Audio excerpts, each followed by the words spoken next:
Ladies and gentlemen, we unfortunately have just about a minute left of question time. All good things have to come to an end, so we can only accommodate one further question. Mr. Didan, I have impression that my question has been misunderstood. I didn't want to challenge you or to hurt you. I just wanted to ask you for some advice for a person who doesn't believe. I just wanted also to ask you for advice because I am a non-believer. I would want to believe in Islam, but I just want some advice. Yes,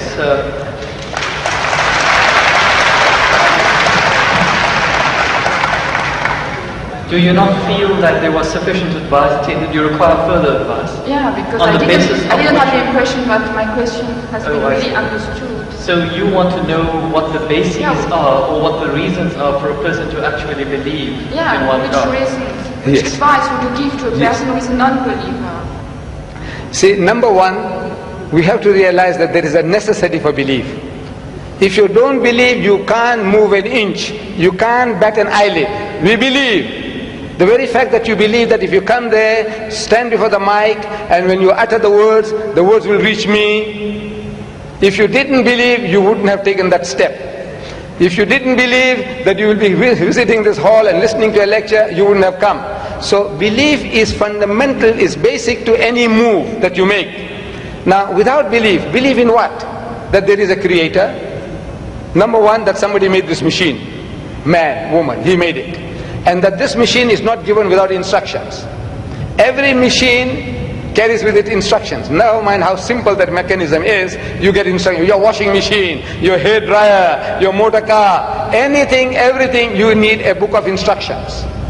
This most complicated mechanism, the human being, created and left without instructions? We says, no, he has to be given instructions. And God Almighty, we believe that there is a creator, and this creator through his messengers, one of us, he has been conveying those messages to us, directions, instructions to us.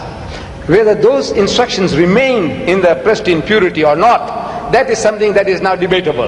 But the instructions were given, and it is through those instructions alone can man find ethics, can man find morality. Without these instructions, there is no ethics and there is no morality.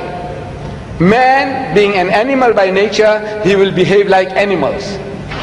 It's only because you believe that there is a creator, and this creator said that thou shalt not marry your mother, you will not marry your sister, you will not marry your daughter. We say we believe, we believe, we believe. You say no, I don't believe, then the person is nothing better than the animal.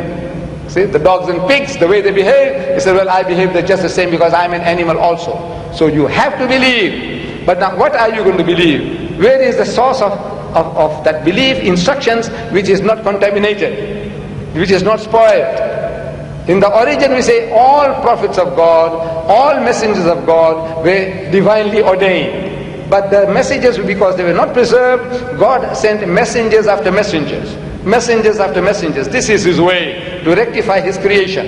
And in that system of sending messengers to mankind, Muhammad was the last, the culminating point in that messengership. And he left with us this book.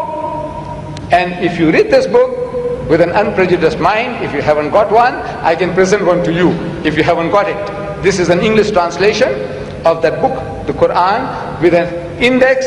Anything that you want to know about God. Open G, God, more than 140 different references. That you say, I can't believe in God. So he reasons with you. This God of the Quran doesn't say, I'll fix you up and I'll twist your nose and I'll put your full out. No. He says, أَوَلَمْ يَرَى الَّذِينَ كَفَرُوا. He said, how can you not believe in God? This is كَيْفَ تَكْفُرُونَ بِاللَّهِ. So how can you not believe in Allah? وَكُنْتُمْ أَمْوَاتًا. Seeing that you were non-existent, you were dead, and He brought you into being. ثُمَّ يُمِيتُكُمْ. He will cause you to die. ثُمَّ يُحْيِيكُمْ. And He'll bring you back to life again. ثُمَّ إِلَيْهِ تُرْجَعُونَ. And to Him will be your return. So if you start reasoning, and you see how true the statements are, that you were non-existent. You, I, everybody, non-existent. The men of science will tell you that this earth was a molten mass. Billions of years, there was nothing on this earth, no life. The thing was all boiling, boiling, boiling. And the vapors went up and came down, and the vapors went up and came down, and over a period of millions of years, it started to cool. And then life started to germinate, and so on and so on. So there was a time when mankind was non-existent, and God brought you into being. Very true. And now you're going to die. But that is not the end. That you now, there is something in you, which is other than the body, that real you. Now that real you, which is the driver of this body of yours, will be made to account for your actions. It's only natural that this person, like Hitler, look, he got away with it. He incinerated 6 million Jews. On account of him, 40 million people died in the Second World War. He's just going to get off scot-free? If he says, no, I don't believe, and there's nothing there on the other side, that means he's free, finish. No, no, no. He will have to account for his deeds. Everyone will have to account for his or her deeds. It is a natural, sequence of our attitude and behavior.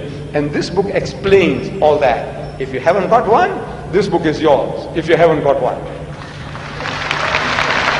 You got it?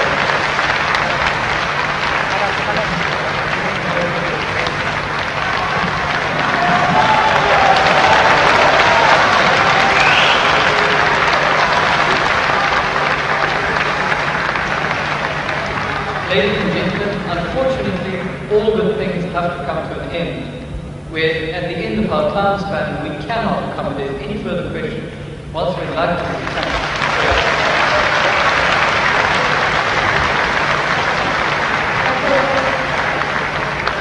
Ladies and gentlemen, if a single one of us has acquired some knowledge by being present here, then the goal and the purpose of this meeting has been achieved.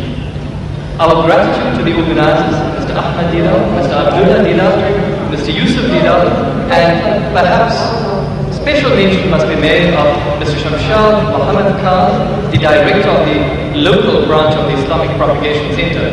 But not to forget, very, very significantly, and perhaps most important, thank you, the honored members of the audience for attending.